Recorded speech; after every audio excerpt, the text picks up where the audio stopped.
Poj ba mo juak Yesu Kristo we ke pe siang men siang atiam go to siang a orgo we kwer mena a we wor go menini ide kanye berenu di changtin ya dogo poj juak ke beri dal mena ling wor mi di changtin mi siang juak men gijamane yang piawa ba kene we juak goli u yebien we yo nenge juak elwang me we go yin o goli longin ke yeb ke pakene o won gon ponye ke goli ke pakene o nyingon lejo ke goli ke pakene oji chugo ke goli ge lejo nying juang ni di changtin gejamana anywagan kun ke kanyani ba ko ba yadakal mage ba kene gejamana nyudia joka ko ba yidi changtin jog do goli yebu goli jonga chochin we goli jog be ba jiaga ke kalkanyini we goli nyingi jog olejo ke jikon we goli wor jog wor ke goli we goli dio tugan ke bol jog ke goli ba gimado shar keni ogu gilmeneni gogo yin kanya gogien ponye yin anyuaga yin ku wod mi jog di changtin ba kajadan ba pinmedan amujen keni uya ya nyuaga ki yin ke wod mi gon ke jikon menini ba gijmado shar keni ukale yebwa Yesu Kristo we de kanga be wanu choga ke nyuaga ke wod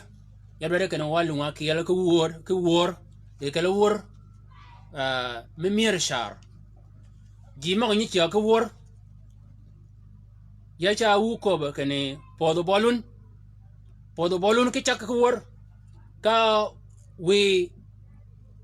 wun wuron ke wor o wor ma ne kanyu linga ji yodo gen ji ma ling wor ma ni o yodo gen kene ge bi bol jok wor ge bi be mal jok wor ba ge ma do wu yu ne jok ki wor mal jok yin do we wor man lingwa kiel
ichang arun ni bed ka mi yo ai un maga dong go lejogon jogan chang arun maga dong ga ber ka mi yo ba ken run moni go megen jok ba gij ma doj ba gij ma mier shar ka man duong kini ogoli yebi jok yebin Yesu Kristo we word man no do chinga de changtin a cholwa ke ba won doj word man ni ba word ma nyak ke yet mangany word man ni a chaga yedkal word man no do ayang chinga de changtin ba jama gogo e jok ke yedkal ka bang manani yadwari chije de changtin ke chang jok men o goli yebin Yesu Kristo we goli we yebin Yesu Kristo we ba gijema mier ba gijema doj kologo ogwogin goli yebin Yesu Kristo we aya mana kalian ayang malagwedian ba ko mogni gayang e yuwanya mana gwede Paul e gwede tiang kang jok mayang Rom e cha ji mogni kemat kologo yu kat e yuwanya me Rom wanya gwede Paul e gwede ting Rom kwan moga nyinga dadar pior da bikel baken Paul jimagir no mamadan Paul jimagir no mamadan ke kale jini da jalamego manyingon chola bareskela gege tiangen manyinga chola akela kalmanini abede ba kal mamegigen jok Yesu Kristo we ka golgan agoga ba kal melayo nyingi jok bagoga ba kal machugo nyingi jok agoga ba kal melayo nyingi jonga chwajigen ke bang meneni awi Paul o gwede ke wanya gwed tingrom Paul ke shan ako keni ka akela ge barskela go madun tiyo gana ji moga go ke yan kiel ke gwok mena gwok yaen ji mogni ba kene gaba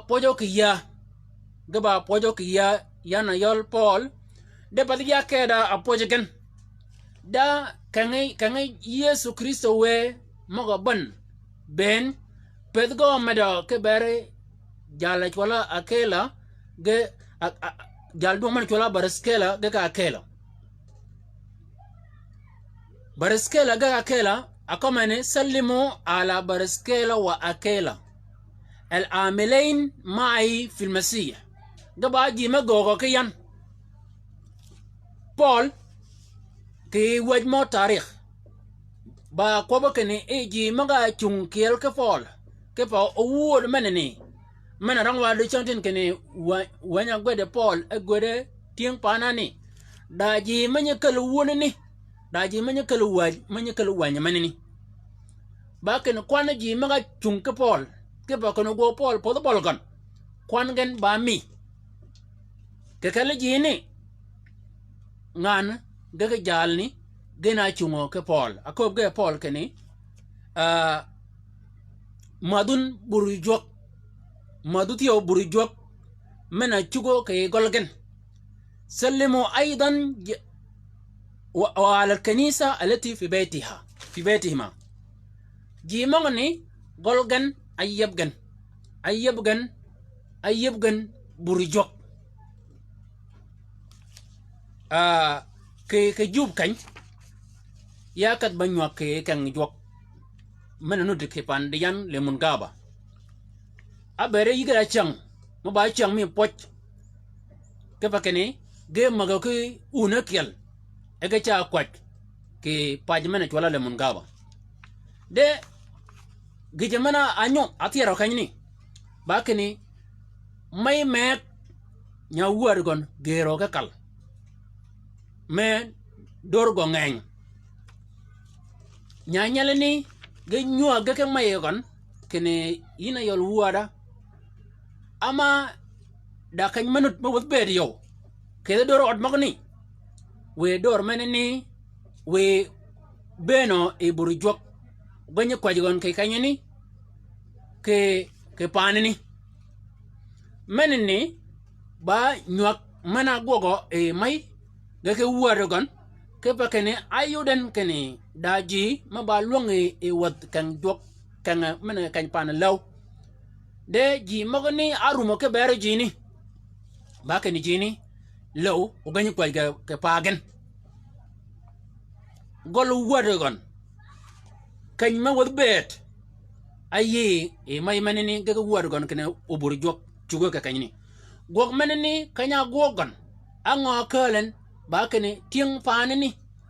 ge gogo marebo e jok ke kangen e kala kanyini ege domo nying jok ege laja nying jok ege cha wur ge chongo ka bol jok manini ba ge ma duong shar agogo e mai manini ga wuadogon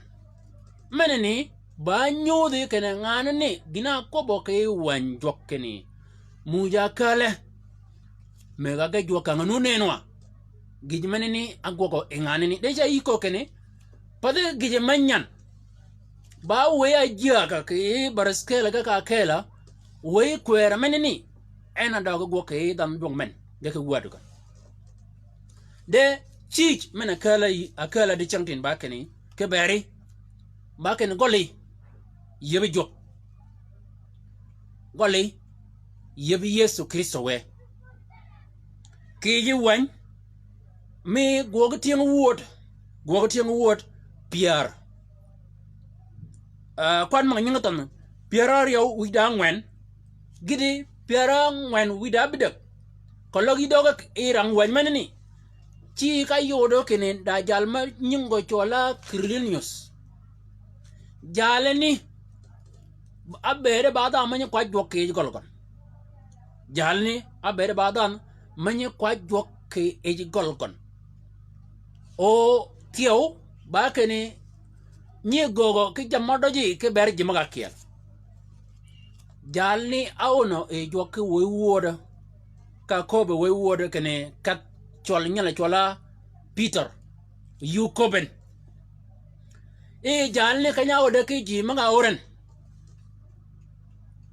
kanga bere Peter luwan kal kundien e jimaga ba orgo ben ako bene wa amma Quirinius fakana yantazirhum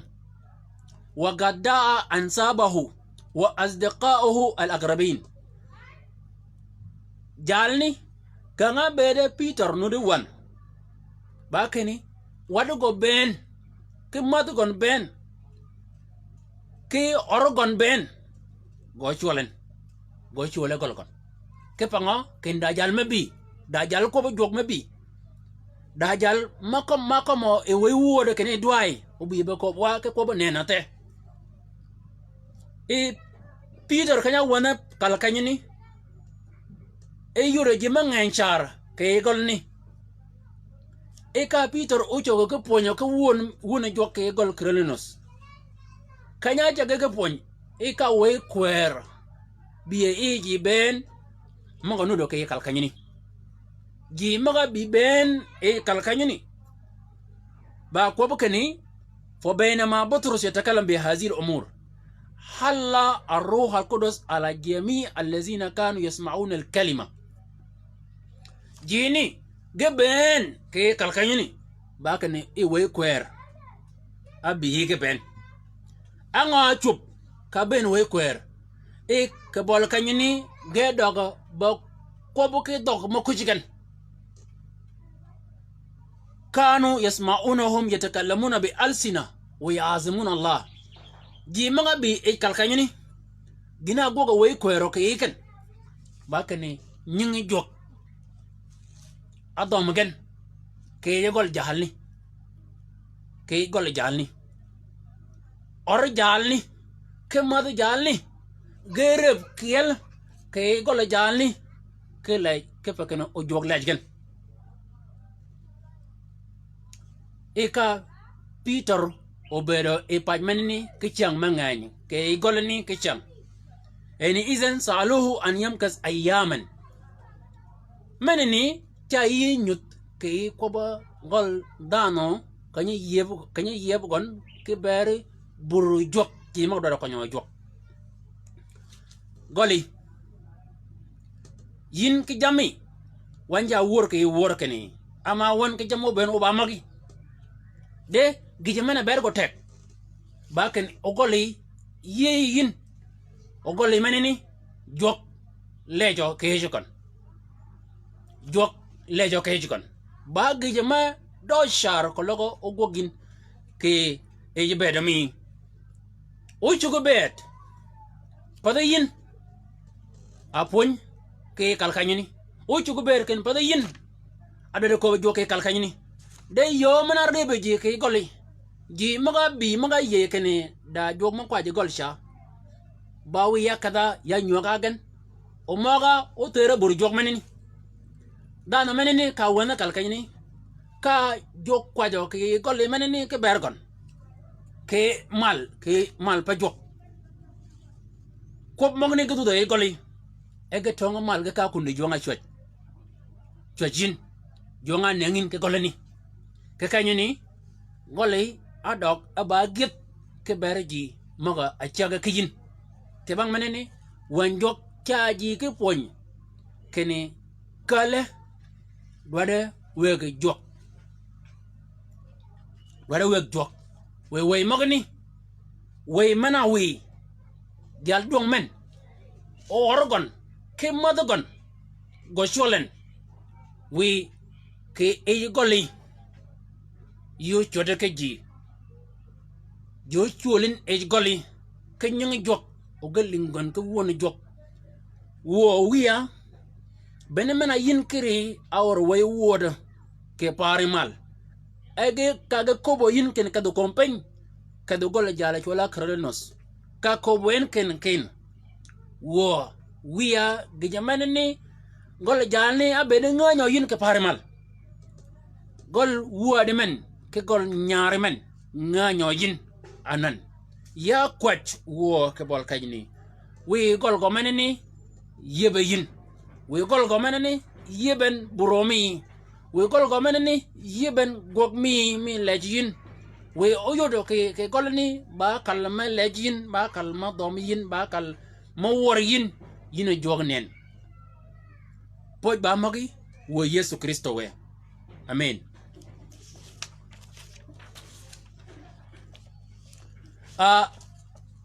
Yakoba Yakobo kani we gole yebin Yesu Kristo we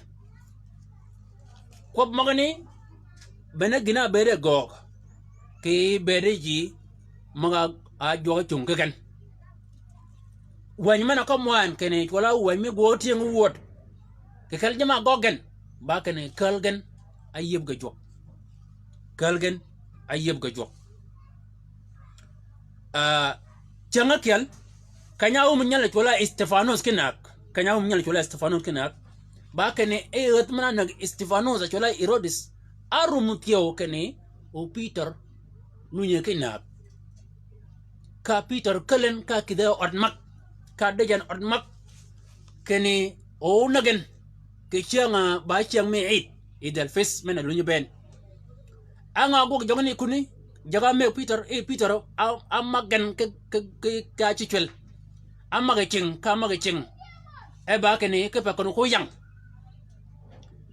e da ngan metola Mary menini ba may nyala chola mak inji wando mi agwere mak may mak e gol may mak ayeben ji maga ye kene go kwach ke ber men ngo ke bere gina pa de computeran ama ji mogni ayodu gan ken danyal ma chola Stefanos nyal ma bere ji ga yelo joge chingon nyal ni go manak o anan jala naga Stefanos tiyo gwada naga Peter mana kama Yesu kene we die go kwaen ke kanyani ba kene kwai ayol Peter mana ko bo Yesu kene kwai go dik da gi pen ma pa ko mgan ma do den nyiga ka kom lab anga go e Maryam ba kene buri jok ayen keno go chugon ke golgo yeben buri jok mo nyi kwat di mo pedegen de ko bo kwat jok ke ber Peter ge chugo ke kalkanyani e ka go kwat ke kalkanyani ke ber Peter kwa jamigan Allah e jok ka jok o ono ke wayward ka ke wayward men ka benen ka Peter tuka mal ka achi kel magam bere yang ting Peter ben ge chot ge dim e ka Peter ko be ken la nyong ko di la nya ko ji ka toje we ni mi ka bi lu ku banga ka ga bi wak e ka nya wan ga ba mi od mak ama ga bi ga kale jotanan ge to ngai yot ma wayward kana chuban achuba e od mak manani kanya ben ga ga bi wak ba ken e dawat manani ba adit idor manini ayye ba kalikon ika Peter ben Peter kanya ben wok kanya we wot e rum maga bi rum gon ba keno kada gol ngani ko la Mary rum maga bi bujon abi rum go bal kanyni e warni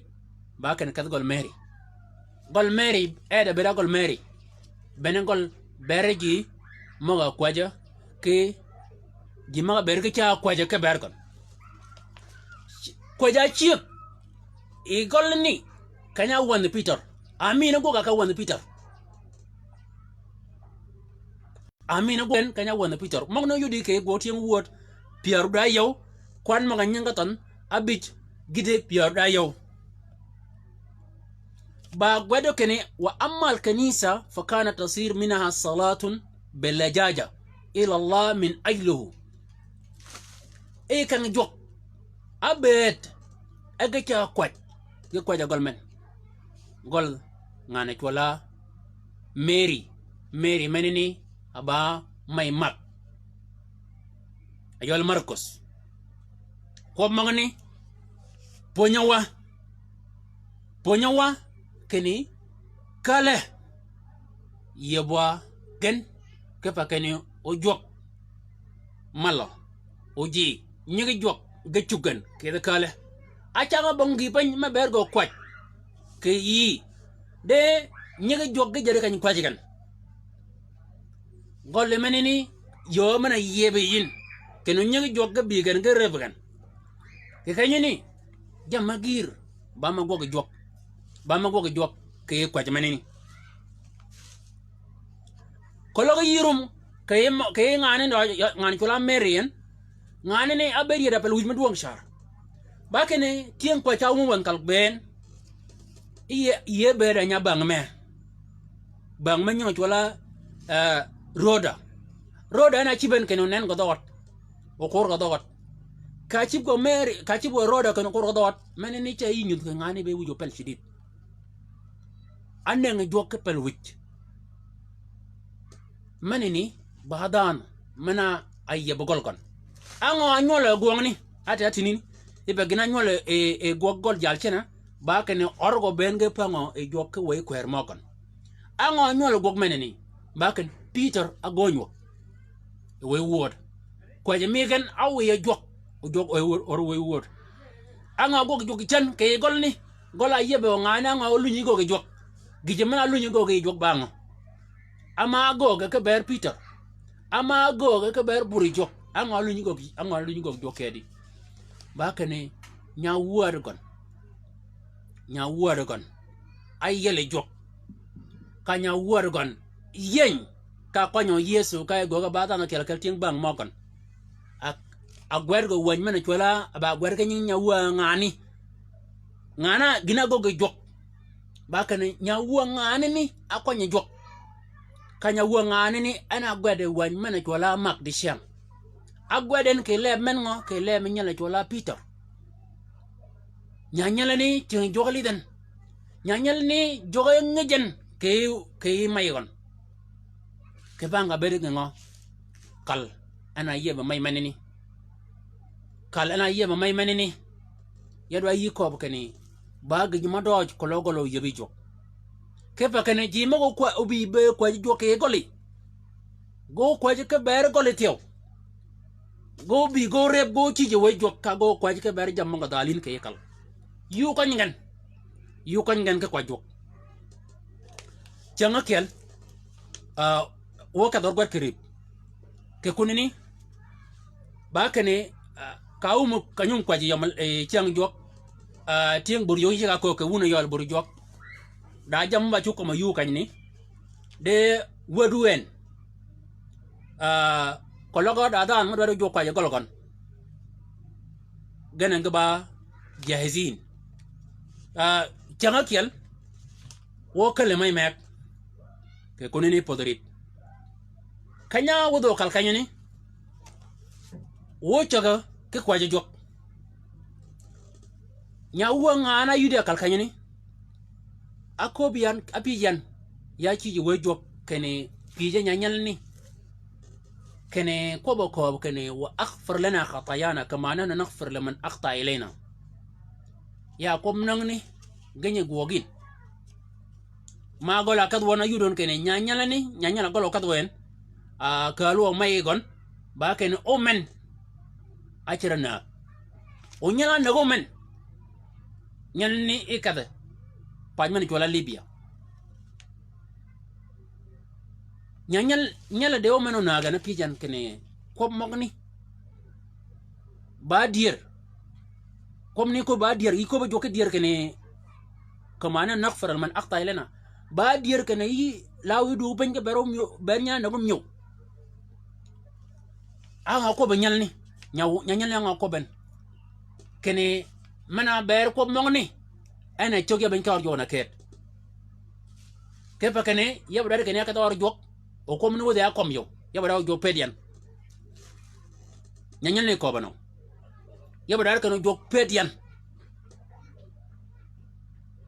e bena a wiye kat or jok ba kene gina no do ye gina no do anodo am ben mal ke yumugon ba kene en kya kada kun nyala nagomen kya kad ba yabi o nyala ni lunyen na chulo ka yomen ke changa ni ayide ke yo me jogi e jok ka lugu jok ka nya orgot yo ma benu kraken kentio orgo menene tio aye ke jok ke chang ni aye ke yeso ke chang ni lit mai menini ba alinga ko bo kwero ke kan jok ke menini ba nyugun ba wadun go chu ka det kalun ka kwangen ke kada mi wan kada menini agogo ba yo ma jo wo ngani e jok ke pakene ko do rema ngole chengo ket ko do rema maluñu mol ke chengo tio ama wor ni cha ko bakane cholo kaj padamage ba mogwe manani ba gije mana go jok kologa gole o yebi jok cha ka ba go ke jamanga nyo ke kalkanyini ko ba manani yadwa yiko kene yeso gwada gole yesu kristo we gwada kene gole yebien kologo lo yebien da jam munun me ke tuuje ke gole jamoni ba en akadegon o yelgen wo wiya ya kwajo ke bari kal magonu de chankin da jam man dalgan ke yede kal magni o ganya ke de kan omi o magni cha durga kom ke kan ya kwajo ke bar ke no wi kal magni wo way kwer mana wi ji maga ayeb kalgan yin wo wiya ya kwaje kana wi ji mak wo wi kalgan yebgan nyigi o yikat ba yel jam da yelo ka yel kal magni wo yesu kristo we poj ba magi ka don ba mi ke pa gindoj mena kri be gogji mo kat ba yeb kal ga yin ke pa kana mangala kel ma ka di changa kel ka yi chogi ba gogindoj ke kal kanyini yi ka de kal ka de kal magni yidu no ben wog yow yede kal magni ge gedin kal mang ne jamagi ma yele ke de kalani ka nyin la jo ke ji ke de kalani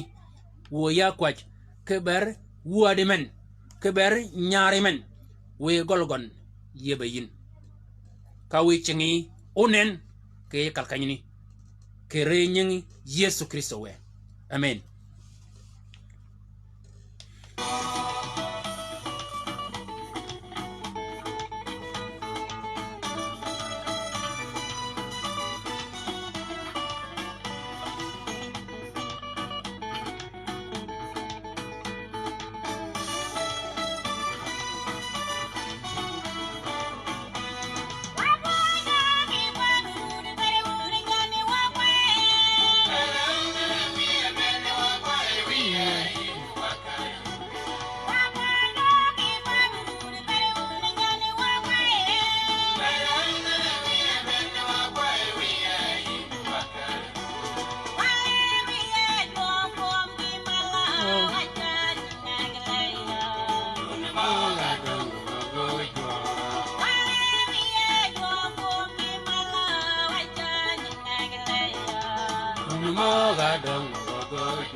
Runa bi ba nyi jok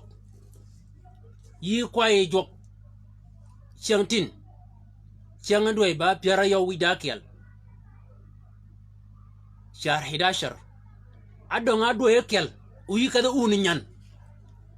dana mena chage wormen o ko ke un mena biyen ba un mi jok ye kay ko kene ko logo un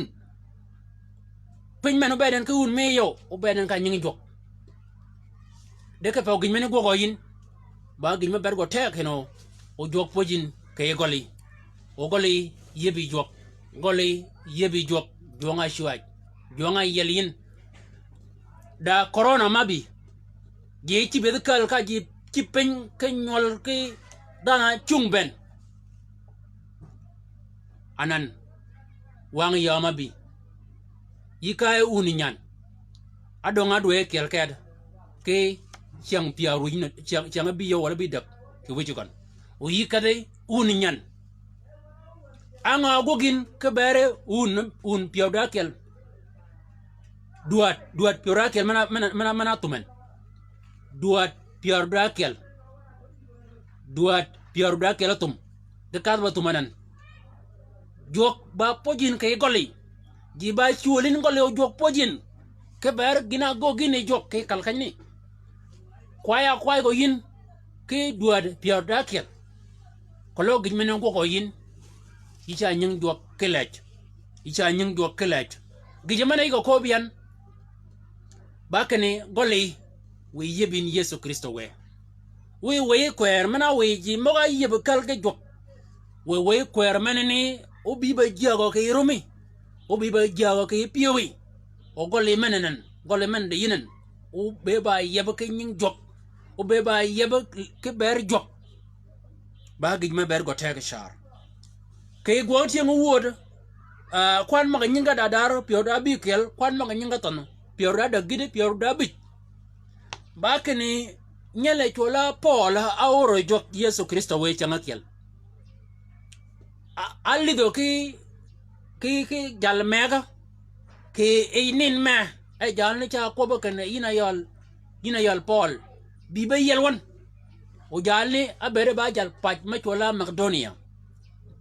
e ka Paulo duo do ke mol akada panini ayanga Oruba e kanya wo de Paul kunini bawel bangda manganya ke pachani bawel bangda na manganya ke pachmeni de en yeda ye kene ba chole jok o kata pani e kanya wo de panini ka beni kyang sabat e Paul akada tangat gege jima o chete go kiel e kanya wo de tangat meneni da dan da jo mego menyang chola Lydia ana yudo tangat ed da jimunun ke gon kiel e ke cha joga ke lech ege cha joge ke kwach e ke bol kanyini e ya chage ke ponyo ke polo ke wuoro mana kale pol wanjo ja ko bedingo fakana tasma imraa isma lidia ba'iyatun arjuan min madinat siyatira muta'abbida lillah fafata ar-rabbu qalbaha kay wanjo nyane ne badana kel ke keleji ma ba gwer ke wanjo kene ba jokere ana ye piogan jokere daji mani ye pedgan le ko ke pe ko joka poingen de mana nyan tit manani e mana jokere ana ye piogan fafata ar-rabbu qalbaha litasqi كيف لتصغي إلى ما كان يقوله بوليس كيف كانوا يلين كوود من هون أما نيوغا ينن باجوك أنا غوغوني كي أي بيوي أنا غوغوني كي رومي كيف كان يسو كوبانيا كان كلها كوبا أولينجن موغونو لينجن نيانني أيوري بعدانا ما ورجوك أيوري بعدانا ما كواجوك كبان منني دان منا ورجوك وكم مغجوك ay alunyi tiyo killing ke kwop maka kama Paul ke banga ama ayude badan mishiling kwop maka ni kanya umi ke poñ ka ye ke ko no juak en ka juak ke ji ma no de burgo ji ma go chingo ben ge ye ke Yesu Kristo we ya nga ko be chan ama nga yo kene Paul ke jimo chat gan mon kal menum ne chat makat gan ba war gan bon wado yigen patchen ni ba keni Paul akoben keni in kuntum qad ahkamtum inni mu'mina bir-rabb fa adkhulu bayti wa amkasu fa alzamatana nyanini ba en krikon ana ko keni bene wun wucha ben gola ka ko ka wucha ben gola fa adkhulu bayti meni kya nyut keni golgon meneni ayyeben Yesu Kristo we ba awal kanisa ke Yoruba benugon ba gol ni ana chak ba kan jok ana ba kan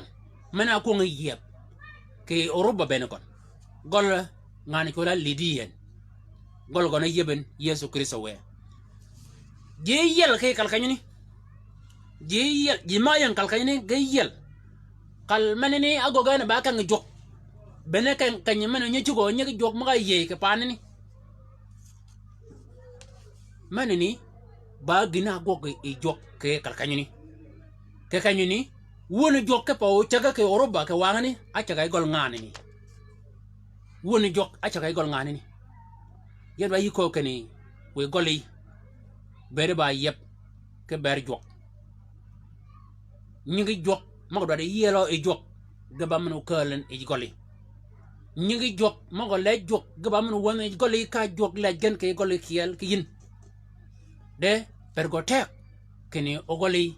bere ba yep ke ber won jok yeb goli Yesu Kristo we kal ne gana yow gol ngana chola lidien ke gol ngana chola Mary yatin bakni ko jamana chubu ke kalkanyini awe jok on ka way word ko jamana chubu gol Mary ba nga go jok way word na oren ko jamana chubu ke gol ngana chola lidien ko jamana ni mana jok gina go gan bakne pinya awe joka pincha undan zalzala go jok zalzal menene ka nyanga waj ben ka chukel ben ka cha chot mo yang ching ji mo ba ma dogot od ma ga yeb zalzal mena go jok kwaj abere nun ke gol ngani chola lidia ke ber men ngo ke bere bolis de ke sela ma ga yon mak ama ga kon gele ngon mak ke pa jani bene gola bere ba macha lele gon mach ko ci toge kalkani ne ka tuag mach ko ke gol ngane ko la Maryamatin ya cha yi kop yin da man ke yan ke lan kan kene goli doj o goli yebi jok o goli kwat kada ke goli e kada kunni jok nimi ka ko biatin kanya bedian anyo ga kiginan ba panya dam da mane ye keni o ya goga ke gon kangatin onyin joglek gol ngana chola lidian ba gol gon ana mojen kenu nyin jogle je ke kalkanyuni yin yube ni lidia kakanya yin kologoli uyebin Yesu Kristo we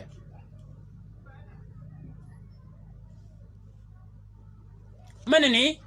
mogni ba tienga ba ko mun ga kala ke wani go tienga word lidwa Yesu Kristo we Yesu kanya ponyen ni cha ka wak ni cha ka tangat ni cha ka kaj maban ni cha Yesu ka ponyen de Yesu ke da gijima chup ba kane da ngan machola Marsa gege Mary a bere ba nya bed bat ka ye ke Yesu ka yele Yesu chen we mangni o men ago ma taw o men tuk mal Yesu mal ke bang changa ngwen ba kane e chang met Mary menini kanya dong changa bikel o Yesu ba makat ba ka makai wodi na riu ba makat ba to e kanga bere changa bikel nurutum e ngani gogriye e Yesu ariyen kakal Yesu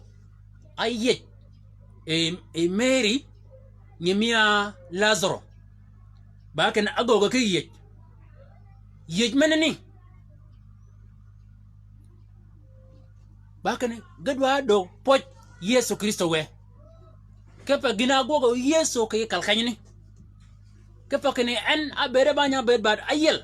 Yesu Kristo we ka we maga anyi ni kali we ne ge chido ge kon Yesu Kristo we o mano men kera ataw ka tung mal Yesu ke bang changa ngwan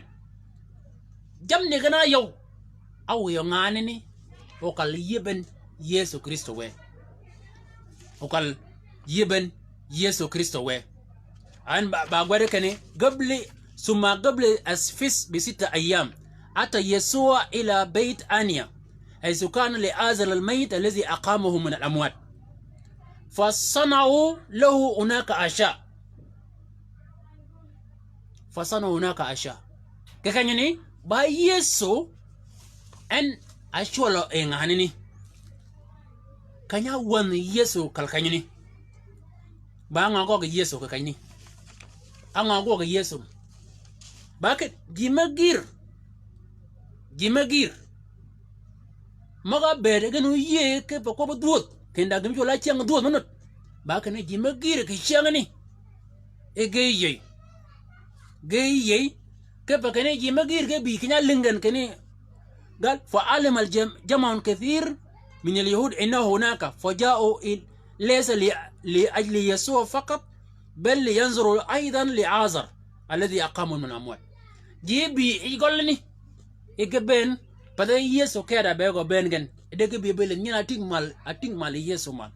nyala atuk mal Yesu ating mal Yesu e mto bang changangwan e kanya wangan e kal kanyuni ale de nyal ne kinyangan e kaga cha ye ki Yesu Kristo we manene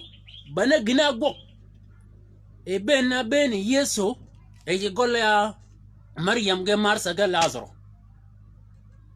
mane gina gogan je yelo ke kalkanyini anga chukere bakene e ngane kola Marian ngana ye Yesu agoga ke ye mana goga Yesu ashul Yesu golgon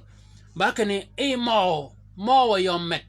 mana ber anya gin oyegon ke pakeno o mo mane ngoje ya dadi e mo mane ne ke shiangani mo ne go kelen ka dad mane go togen ka mo ne ko nye tieli Yesu ka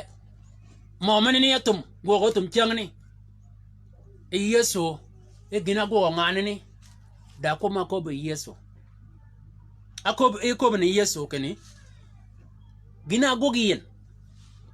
gina gogin ina yol Mary mena gije menene ba meno par kanyo kal wuoda miya gina gogin ba meno par kanyo kal wuoda miya jime gir ga yel ke kal kanyini ka yebo gole Yesu Kristo we gina nyolo e gog menene ba ken da jime yel mago bi e kal kanyini da jime go lengo ke pon ke kal kanyini menene ba gi maduong shar ko logo gogin ko logo yirum wuoda mena gicham mena chami jok doy ko nyog yiji yi cham jok wuoda memet wuod menene yi yang ye doy ko wuod menene lu nyi nywago keji buri jok cholin goli o jok malgan ke kalkanyini o jok lejgen ke kalkanyini o galingen ku wona jok ke kalkanyini o nyinge jok lejgen ke kalkanyini golle menene ciga kwerga jok golle menene ciga mega jok jonga chudi a we kalan joni cha luñu ka de kala jeni cha luñu kay bi yel jam ke kal ma kala ji mo ni wo wiya bene kal mana ka do yinan Yesu Kristo we ka ki kal menene ji magir ga yel ke kalani e golni kal menene ayeb e dana menene ayebayin kebere nyingi kebere kene yido go poch kebere gina gogin agogi yena ba gindoj ya kwaj wo wiya ji maga gogi yin ke gindoj o gidenan bon poch ma dogeyin ya kwaj wo wiya nime kanya gogin ke pio Mary ke kanyini ka yi chulen kal ka yi ben ke banga magi ya kwaj kebere nyari men kebere wuade men we gol gon yeben keber keno o yin yipoch wo yipoje nyegi mago ci yipoch ben go chule kalkanyini o yipoje ke kalkanyini wo ya kwaje keber ji mago jibin kop nyibin poch da ji mangany yi go ke jamo dojo ke betgen degide nan de ca bin ke poch go ko kene yipoje doyani yipoje kanyu yide ginane yipoch e mago ni ga ci ga ko ken go gok wo ya kwaje keber ji mago jibin poch kene yebe petaken wo wiya ke pa kene Mary manini no de bin ke poch yi cholen ngi kal we buri o cholo nyari ke pa kene cholo go buri ba cholo go yina chole e kal kayini ne kanya choli yi Mary kanyini yi bi ke wad bang magi ke bangi ben ka yi bi kal kanyini ka ji lugo bangi ka ji yela ke kal kanyini wo wiya we gol wuade men we gol nyahari men tereyin ka wi pojen ke ber gina gogin agogien ina Yesu Kristo we amen Yakoba e ko bakane yeb goli Yesu Kristo we kwer mana we jimak o kelgen yeb ga Yesu Kristo we kwer menini yo wiyen o goli o yebin Yesu Kristo we o nyingi jok o lejo ke goli o nyingi jok o tingo ke goli o woni jok o ponyo ke kalkanyini o ji go kwaje ke jok ke goli yebu goli jok kanya ben Yesu Kristo we adwere kat da kalma kaden golni ba akhar kalma kaden akhar kalma kaden akhar kalmana kun kad Yesu ba golle jalmek kakadi ejuwan me look piarar yo uda yo kwan maganya tan abingwan gidi piarar yo ba kene Yesu api yo wad bang ken akanyango adwadin o fis gogo kanyini o gisham o nyonyo mene ngalo golni agal ngo akanyo dadin akob ga ke Yesu ken ka do paj mena bolwen da jale meg mono yudo not yedi o kad ki jardal mi pi ke chingon logo bang jali kanya kaden kanyo wudo gol tongen ka ukadu ka jal gol ni ko buni kene jal ponyo ko kene wa qulalu rabbal bayt yaqul laka al muallim ko bu jal kalkanyini kene jal ponyo ko ni kene agona kanya ashiamian ke nyonyok mi fes ke banga e kanyo wunyu de jalni ke ot mayang mal uliya fazaka yarikum uliyatun kabira mafrushatin hunaka idda e kakadu kunini jal kalkaini ida orgon ba dor man yang mal e kaj manini toy pel tio ba pet do shar ka manduang ba kaj malaj maluang e bedo gwede bang ben ke Yesu Kristo we ga cha luang e bedo kanyini yo kanyini ba pet lit jalni mogni go gogen karangin ke yuwan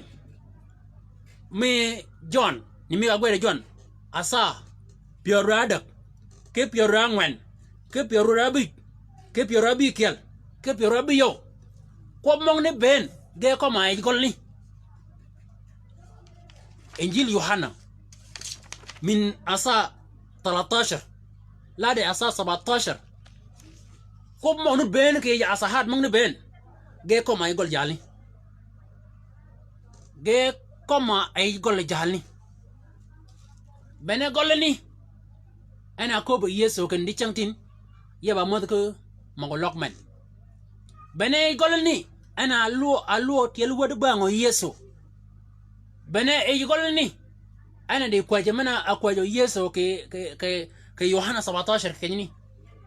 jamni ben ba ke kalkanyini menini badan ma yeb golgo yeb men ngo ayeb Yesu Kristo we ayeben bang Yesu Kristo we golni abed ba pedo ke doj apeden jok kalun mo ba pedo UN karasi mo mire UN ke yodot mo mire UN dojo ko logo mena buri jok o shulu yodot magni o jog lejgen o nyagi jog berge ko mo karasi ma gogo miren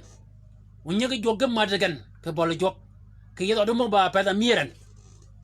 do char ko logo yododun yibu jok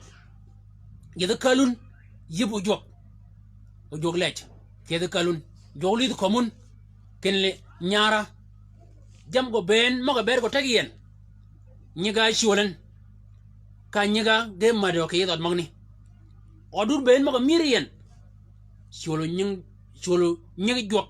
yedot magni o jog lejgen o gam madgen ke yin kiel ke yod meneni wu chongun ke yod meneni wu chonga bol jok jonga wegi woneni jonga wegin karasi magoni jonga wegin mukef meneni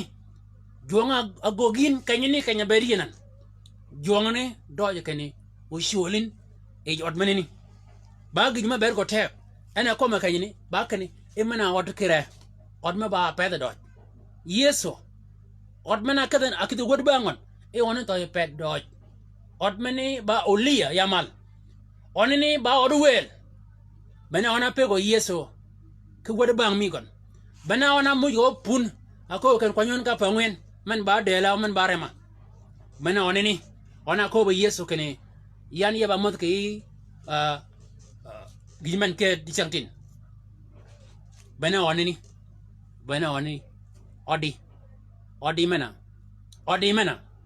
odi mena ya cha yi ko ken odi mena doj lo nying jok o lejin ke chukon doj ko lo nying jok go ben ka go chong ka bol jok odi meneni ni mi kanya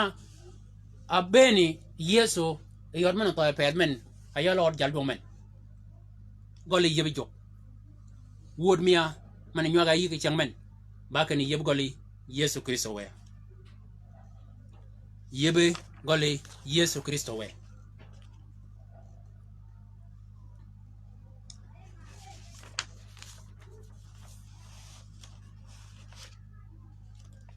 Yesu changakel da jali chula zaka wanya linke kobgon kob jalni Yesu e kada ka paj mek o da jado munu do banini ba jal me chiep o ba jal gwet ba jag me jo gwet ango ko be yeso ko kani yina yo zaka yin pen ke pa de siang tin yado de ngo yado de ben goli yado de yo goli yado de ben goli ika jani na pen ka yeso kada golgon yeso jalni ako be yeso kani do ben goli ka jalni golo yebe yeso kanya wada kanyini ika jogon ka jogon قال فلما راى الجميع ذلك تذمروا قائلين انه دخل ليبيت عند رجل خاطئ من اللي دوين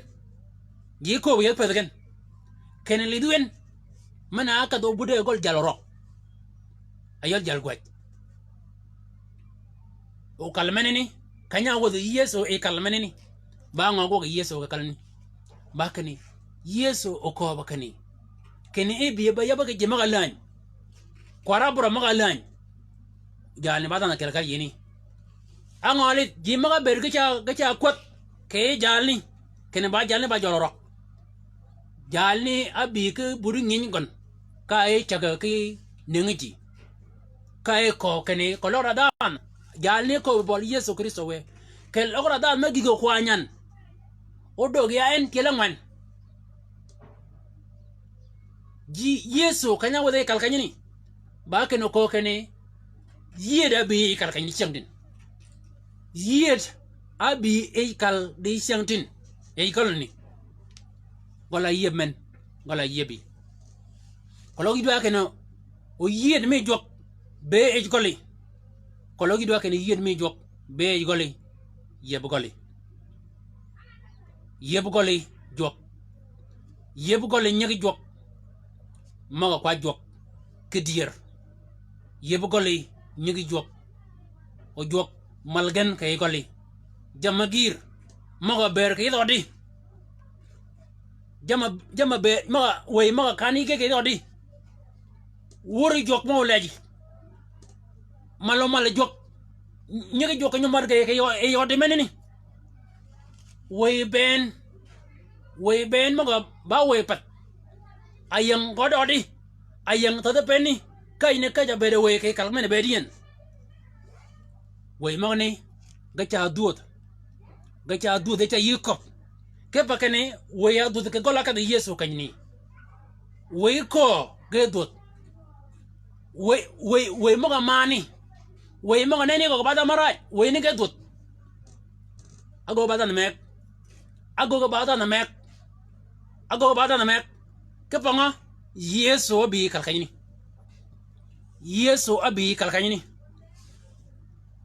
wad bang maga bere ben ke kalani ge wad golni Yesu kologolo o yebin en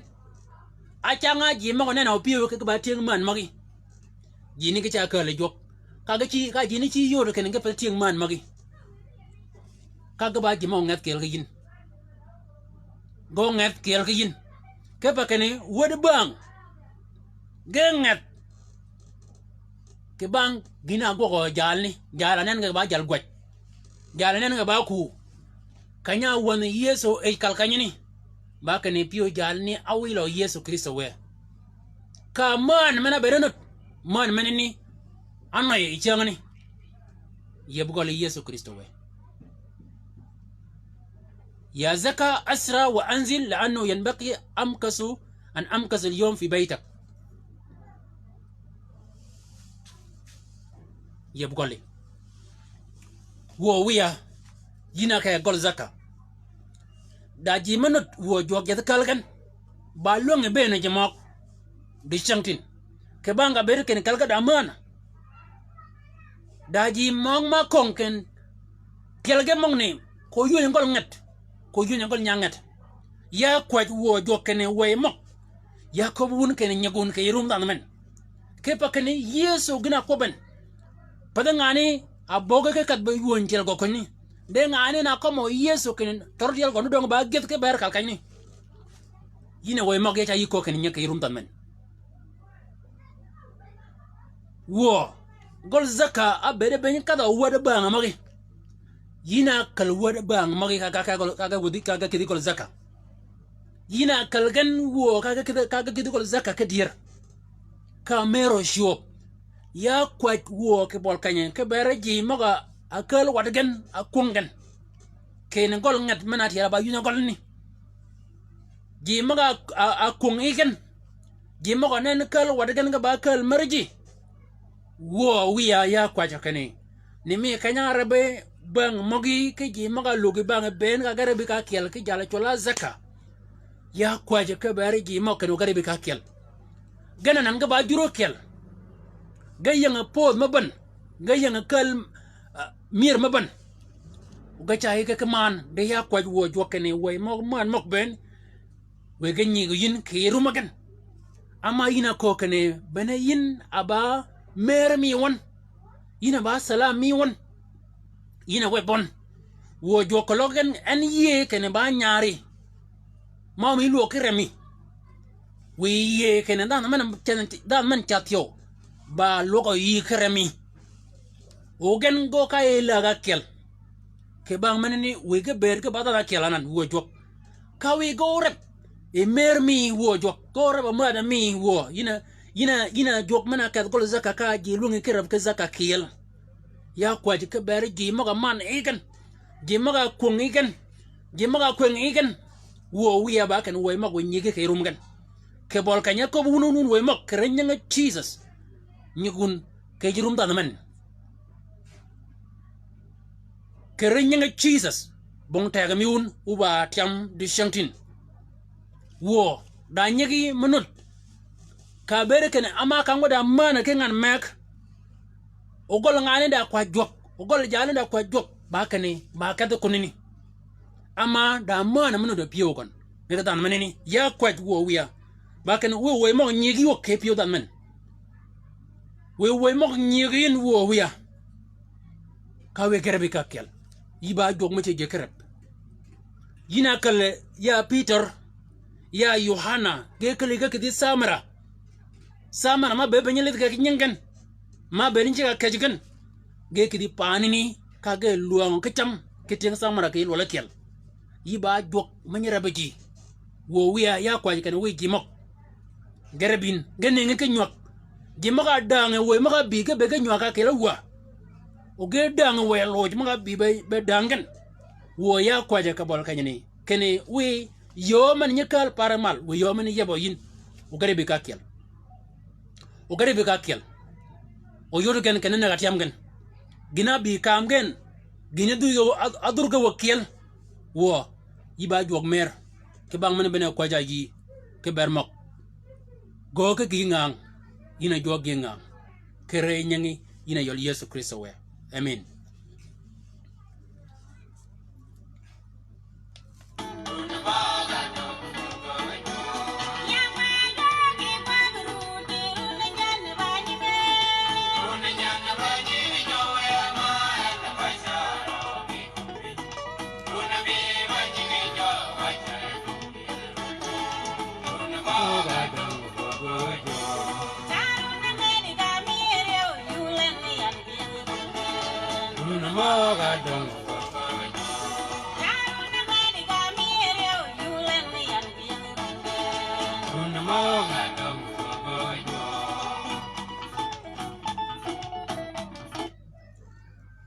Changarun ni ber ka me yo ba ka runa dong go jokon uni nyana kedien uni nyan mene kadoyin we kadoyin ajam poch mogo un men gom tumben rum ke jamaga ago jok chunga jok yin ke dua de pior dakian ka ke chan dogo poch jok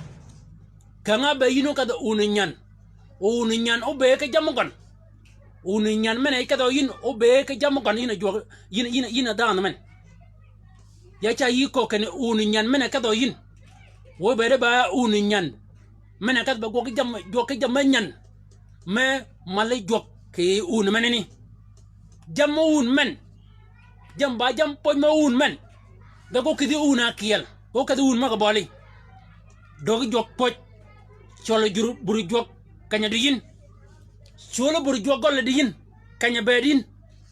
yigurum ke gijman do chingi kene gijman ne nok cholo nyagi jok ama changa ba pi ket anu do yi pi jok ama yeso ko kene nganu ne ngu changa pi ket gon ba ken e ko ge me ko lan cholo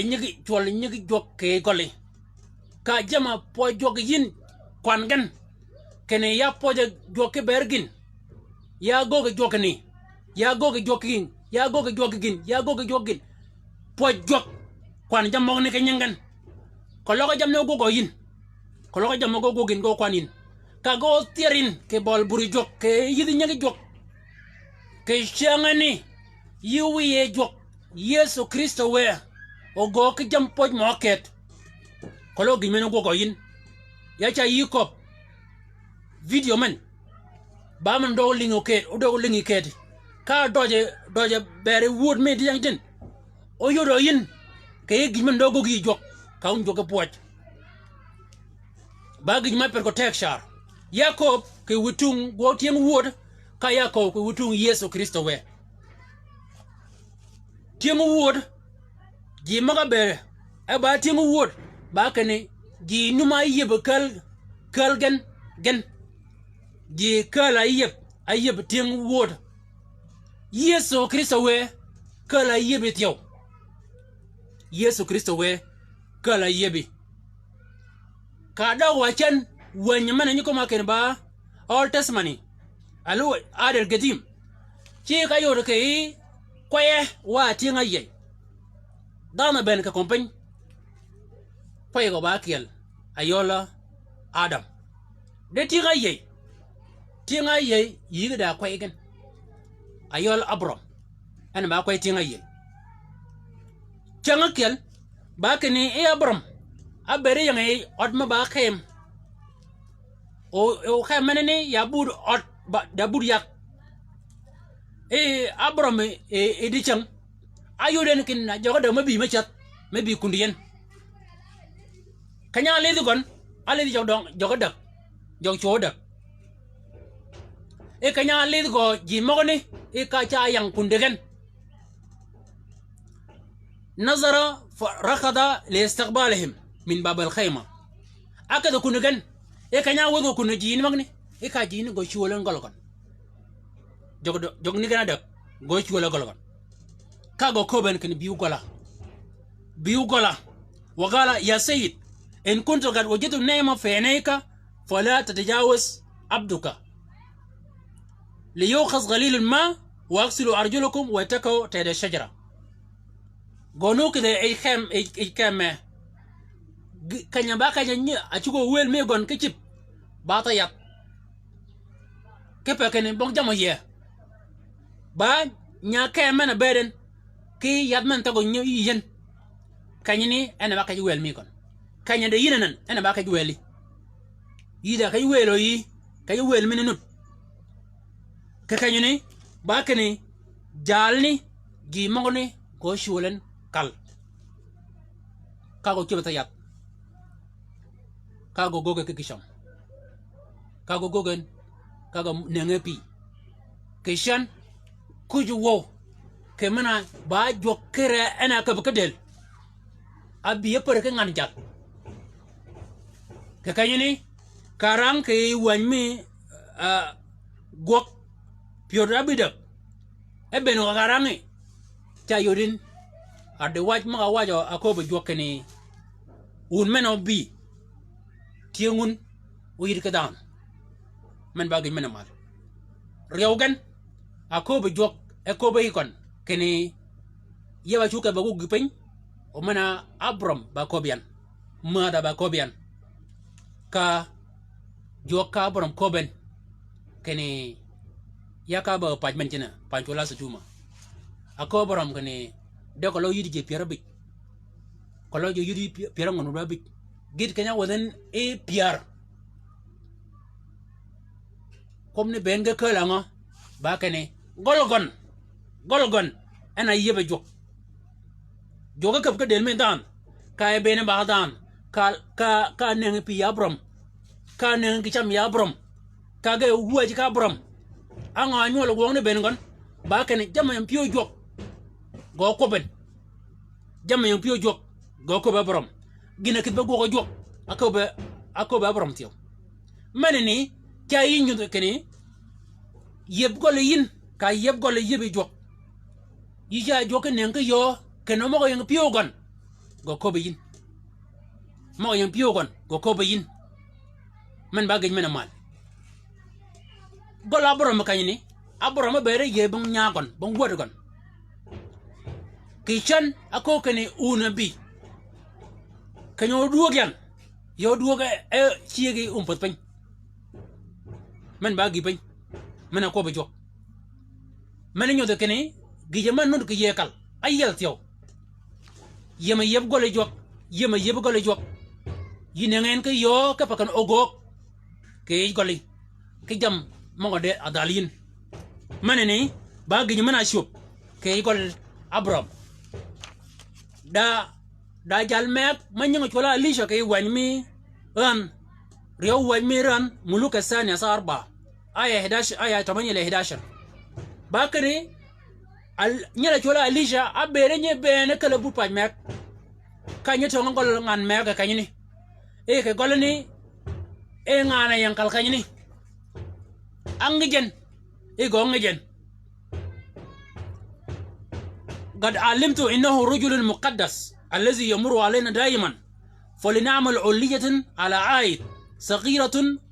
ونضع له هناك سريرا وخوان كرسيا ومنارة حتى إذا جاء إلينا يميل إلي وفي ذات يوم جاء إلى هناك ومال إلى علية واحتج فيها غانني إيه ودبان جوك نعمت ولا عليشة كان يبينن e ke chen anga jo nganin kendan man badan jo anga go gen ke badan manene ba kene e enna pe pinga jal gol gon ba kene jal gol go ko be ke mana ayodian kene jala nyikal buden ba do mi jo de gina ko be yin ina wi nyaga ba kene go go waen ki nyaot e mal o ko logo bi e nyawat menene o kidwa ki kursi ka kidwa ki mach meneliel ka kidwa ki pien ko logo bi o go yume kanyni ama jale cha chat e da kalaji menene nganani kala yeben ayeben nya chola alisha anga go ke joke kal kanyni anga lu ni go ke jok bakani e jalni ke wangni abed ayi go bang word gon chiko ka wang chiko be no potban de bang wang go gen yema yeb ga kal bakani ge konyo e jok ka gane nga jok wad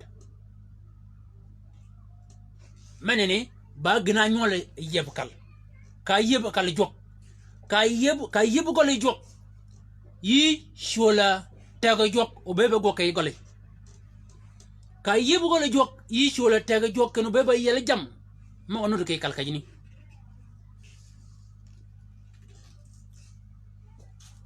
bagin ma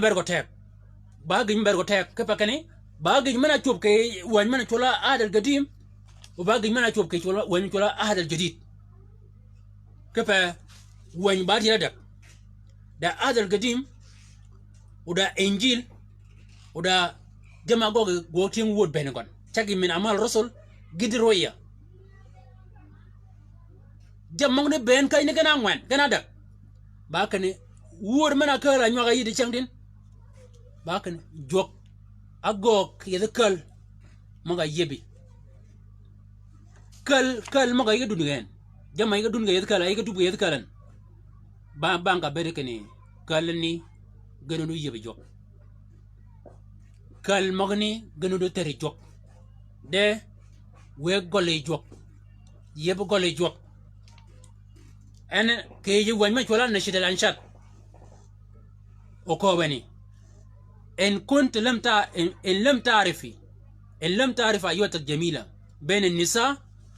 فاخرجي على اثار غنم وإرعي جداك عند المساكن الرواة من باكم ومن تولى نشيد الأنشاد كون من يدا دارك يل كون من يتن أبدا باكني جوكتا تشيجو كنيني أشيجي تيغمان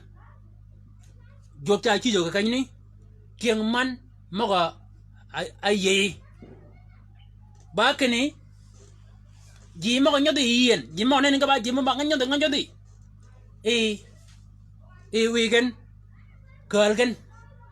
كنيدي كوي وإرعي جداك عند مساكن الرواة وود منني كوب كبر جيو كقولي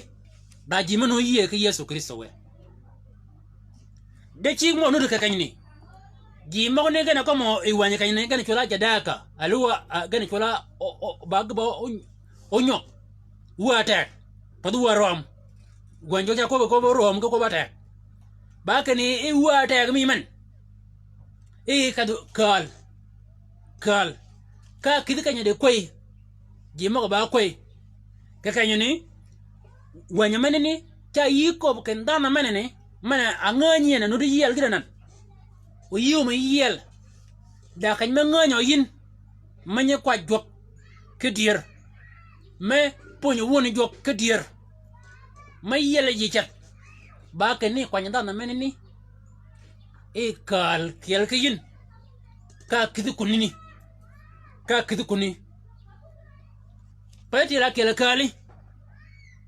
wa irai jadaka inda musakin arwa bakin diej ke kale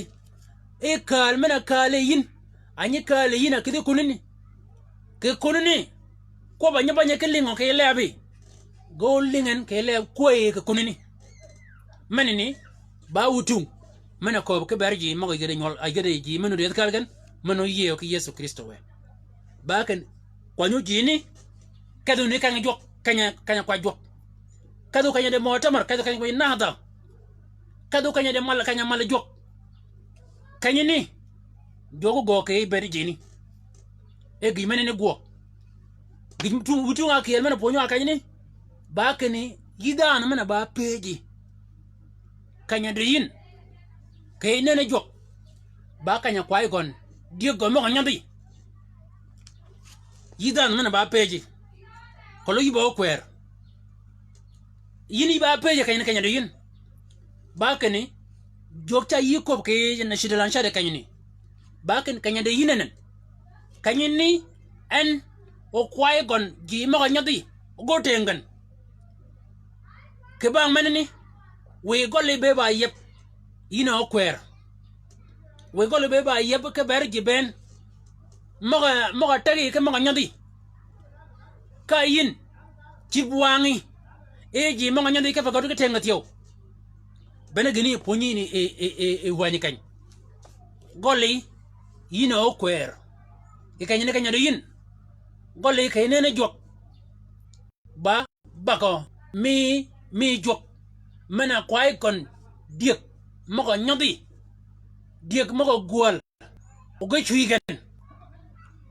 diek mo tirgata hotel gon kojen kay golle manene yino kwer golle we berba yep ole doji kene gol ni jog ni bera dingo gi mogo nyodi go gwadin gi mogo nyodi go jamaraji rumo kene ge kalo jok ke pomong ne ba ke no getengen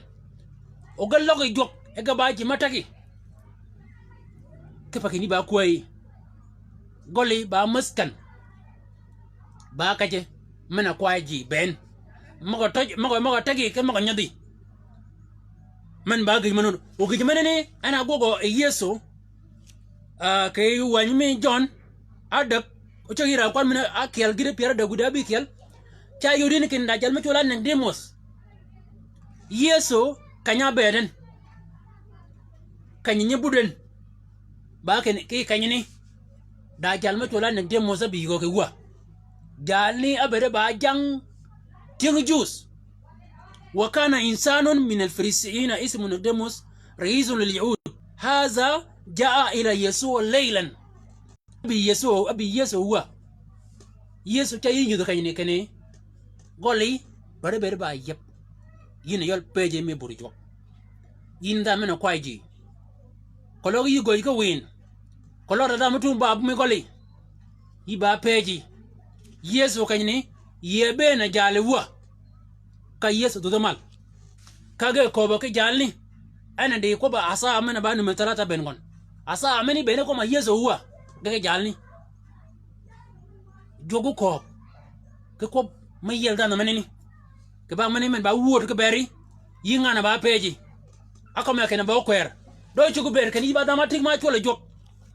yi tik ma le jok wi ba peji ko li ba nganda wala ko li ba ngan jal ayi ba peji gene ko ba yin ba ke ngoli ba gol ma kwai dik mo nyadi u getengen mo nyadi u getengen ba gol abenoji mo tagi tiyo u ge per ge keteng u ge menene kashan ana goge enyala chola Paul ke yugo tieng woda akhir aya akobene وقام بولس سنتين كاملتين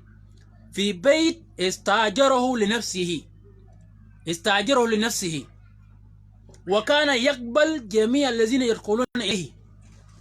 وكان يقبل جميع الذين يدخلون إليه كارثا بملكوت الله ومعلما بأمر الرب يسوع بكل مجاهرة بلا مانع باكن كيشن نيلا تولاب بولس kanya amagi bakin da kan ma beden ka kalkani ni kalmani ni abere ba yebku na yau gi cha beni ye gi ma ori jok ga cha wan kun dia o gi ni ga cha yel o chi ga kobo e jok ne pongene ke una yau manini ba gol peji wo wiya ya kwaje ke bere gi mok aba pech golo kwer mana ba shikan aba ati bogoji aba kadoji ya kwaj wo wiya kan we kalman yebin o kwer mana nyegojoji ken ga do ben be kemi en cha uñ badar ken o kal yeben o nyeg jok bi ga kal kundien ya kwaj wo jok ken we jugin kepa kene golgon ba kanya do ditio da jima ba luang ko ke gon ke kangami de ko logo yang kal kanya dien go chu ko gon ya kwaju wo wiya we golgon bere ba gol kuichet nimi ka ko be ke wanyatin ya kwaju we kelit ge ina Yesu Kristo we ina yibene wa kai du mal ke warni kai yi je ko ponya ke warni chat ya kwaju wo wiya ke bari nyege mogni we kal ga yebin ko loga jade yang chungan ko loga jada man ga ben aman ga ke kal ga be ba yeb wo jok bongin jadi yin ya kwaj we yed gen yebin we chingen nang yin wo wiya abram gol gonak abeno yin kay bena ke we wura yow ma ta yin gënu dekat ge go abram go wo wiya ya kwaj kene we jaat nyegin ka wo jam ben moga anudu ko irumugan adurgo jiwok we jam mongni gaduri wok wo duru jam ni wok ke irumugan ka we ye kene golgon bakal ma ba golo weli jok wel ma bi ba weli nimi kanya ai lid gan nyala chula jon ke yu wan riyo waj mena gwade jon ke da waj ha yor gon ken da dan ma bet e golgo ba yep ke bereji mogi o da ma bere cha je ke chere ke kangami ya kwaje ke ber nyaare men wo bere ba en abadan men golgo ba yep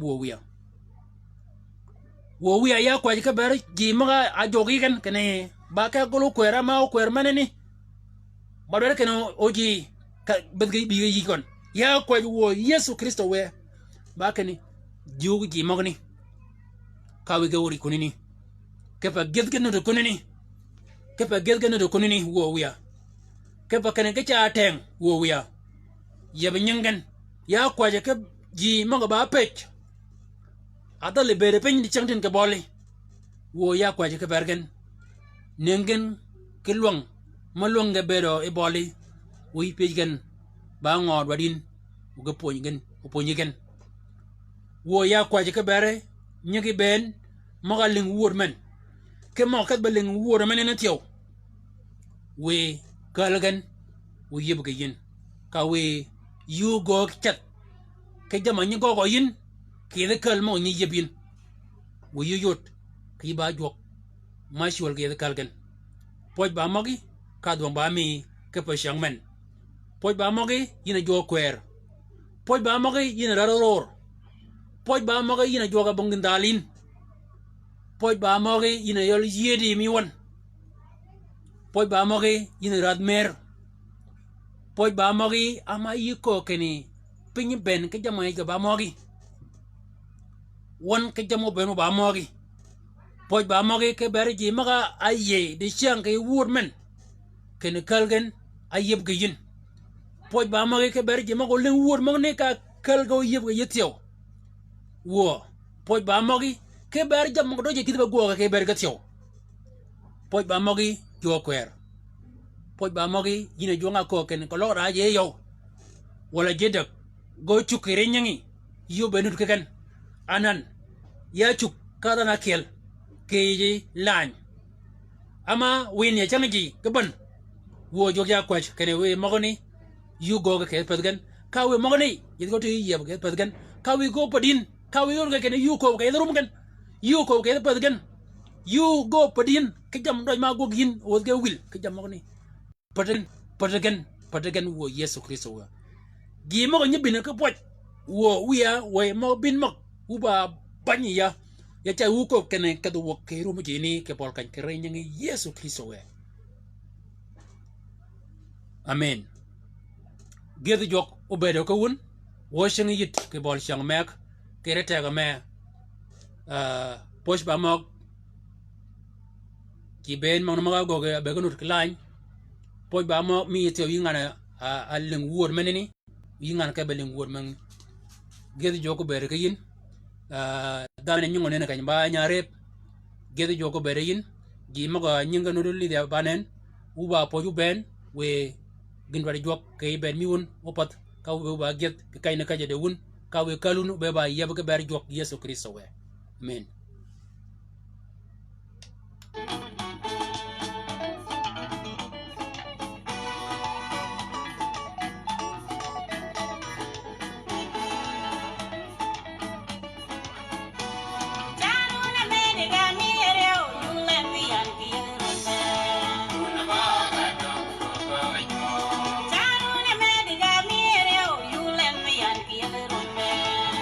Moga